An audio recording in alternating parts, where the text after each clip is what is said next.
राधे राधे, जय श्री कृष्णा। आप सभी का बहुत बहुत स्वागत है हमारे चैनल में। तो देखिए, आज के इस वीडियो में हम कामिका एकादशी व्रत की पूजा विधि देखेंगे। सावन मास के कृष्ण पक्ष में आने वाली इस एकादशी को कामिका एकादशी के नाम से जाना जाता है। इस एकादशी का व्रत करने से सभी कामनाओं की पूर्ति होती है, साथ ही ब्रह्म हत्या जैसे पाप भी नष्ट हो जाते हैं। अब देखिए, पूजा करने के लिए हम चौकी लगाएंगे। चौकी पे हम पीले रंग का वस्त्र बिछा लेंगे। आप चाहें तो अपने घर के मंदिर में भी पूजा कर सकते हैं। तो देखिए, इस एकादशी पे भगवान विष्णु जी के सिरधर रूप की पूजा की जाती है। आप चाहें तो भगवान विष्णु जी की पूजा करें, या फिर अगर आप लड्डू गोपाल जी की सेवा करते हैं तो आप उनकी पूजा अर्चना भी कर सकते हैं। अब पूजा में हम गणेश जी को भी विराजमान कर लेंगे। इसके बाद सबसे पहले पूजा में हम दीप धूप जला लेंगे। अब जल के छींटे लगाकर हम भाव रूप में भगवान को स्नान कराएंगे और चौकी का हम शुद्धिकरण कर लेंगे। इसके बाद हम भगवान को वस्त्रोपी कलावा अर्पित करेंगे। तो हम गणेश जी को और विष्णु भगवान जी को वस्त्रोपी कलावा अर्पित करेंगे। अब तिलक करेंगे हम, तो गणेश जी को, विष्णु भगवान जी को, सभी को हम चंदन से तिलक करेंगे। फोटो में विराजमान सभी भगवान को हम चंदन से तिलक करेंगे। साथ ही हम अपने दीपक की भी पूजा करेंगे। दीपक को भी हम तिलक करेंगे और हम गणेश जी को रोली से भी तिलक कर देंगे। अब हम फूल अर्पित करेंगे। तो देखिए, हम गणेश जी को लाल रंग के फूल अर्पित करेंगे और विष्णु भगवान जी को हम पीले रंग के फूल अर्पित करेंगे। आपके पास जो भी फूल हो, आप उससे भगवान की पूजा अर्चना कर सकते हैं। अब पूजा में हम थोड़े से तिल अर्पित करेंगे। एकादशी पे चावलों का प्रयोग नहीं किया जाता है, तो आप पूजा में तिल का ही प्रयोग करें। अब देखिए, हम विष्णु भगवान जी को तुलसी पत्र अर्पित करेंगे और तुलसी पत्र भी आप पहले से ही तोड़ के रखें, क्योंकि एकादशी पे तुलसी नहीं तोड़ी जाती है।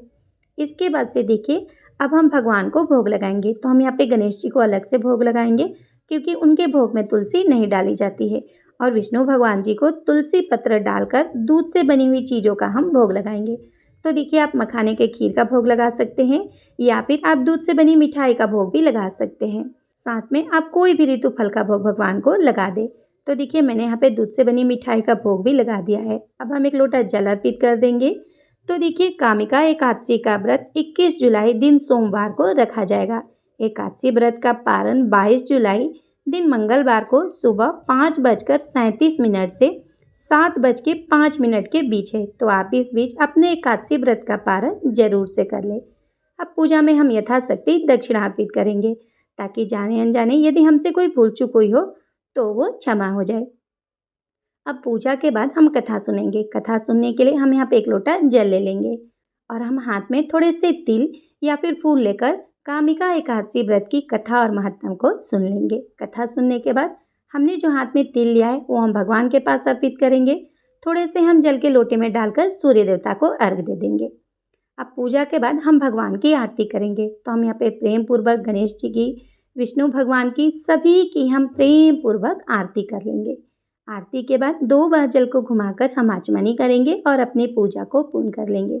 पूजा के बाद हाथ जोड़कर पूजा में हुई भूल चूक के लिए हम भगवान से क्षमा याचना करेंगे और अपनी मनोकामना पूर्ति के लिए प्रार्थना करेंगे। तो देखिए, आप इस तरह से भगवान की पूजा अर्चना कामिका एकादशी के दिन जरूर से करें। पूजा के बाद जल के लोटे से आप सूर्य देवता को अर्घ दे दें।